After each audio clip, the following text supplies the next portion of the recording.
Nobel in 1988. They are the meniscocapsular lesions. Recently, it has been updated that it is the tear in the meniscotibial ligaments. Okay, so why are they unique? Because they are present in almost 9% to 23% of the ACL tears. So who are at risk? They are males less than 30. In revision ACL we find them sometimes in chronic ACL injuries and also in lateral meniscal tears. So there is a theory why more in a chronic ACL tear we find these tears. Because the semimembranous usually pulls the meniscocapsular junction posteriorly, and in an ACL deficient knee there is an anterior tibial translation.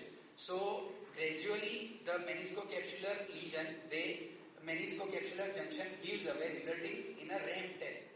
So this is how ramp tear usually occur. Why are they distinct? Because they are at a blind spot. In normal arthroscopic diagnostic round you may miss it. Also MRI has very low sensitivity, and if missed it can lead to the graft failure. So how to see these tears? So there is a special view known as a trans-notch view. We have to see in 90-degree flexion. So we have to pass our scope between the medial femoral condyle, PCL, and just move posteriorly. And we'll be seeing like this. So here we can see on a red arrow there is a ramp tear. So classification. So Thornett gave a classification. Type 1, it is just a rent in the synovial membrane. Type 2 is a partial superior posterior tear. Type 3, it is the real hidden lesion. It is the capsular tear and the underneath tear in the meniscus. Type 4, it is a complete tear along with, and the last, it has a post-ramp tear along with some meniscal tear. MRI, there is an indirect site on an MRI where we'll be seeing the posterior condyle, tibial condyle, there will be edema. Also the sensitivity on MRI is very less because as per the Prevalence theory, the MRI is done in extension where the meniscocapsular junction is closed, and in flexion it opens up, so it has very low sensitivity on MRI. So how do we repair?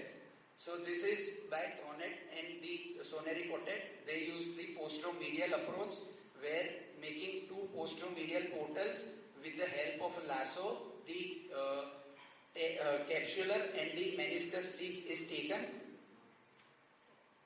and all inside repair is done. The benefit is it is done via single posteromedial portal.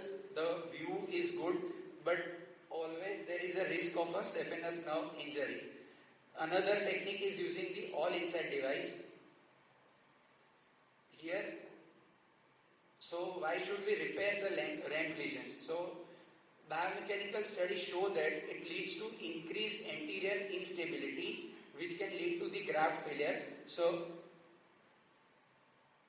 can we manage conservatively? Yes. So there are papers in which if we probe the meniscus and still in spite of the ramp lesions, the meniscus does not translate more than 0.5 centimeter, or that is impossible to do on arthro, but it does not translate significantly, then we can leave it and we have to consider it as a stable lesion and it will heal. Any special rehab? Yes, we have to give toe touch weight bearing for these patients, and we have to avoid deep flexion initially because in flexion they can give away. So after ramp, we have to ramp repair, we have to just restrict the flexion.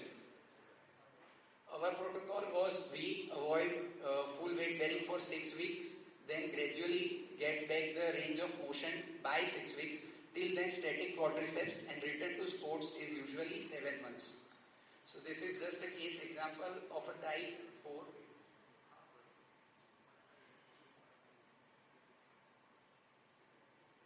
Sorry, the videos are not working. It's just the way I have shown using the Soneri Quartet view using the okay. So this is the ramp area. First we have to clear the margins.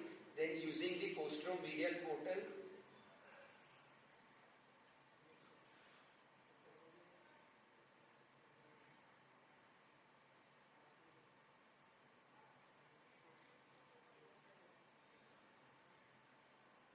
I'm sorry. I think even the projector is tired.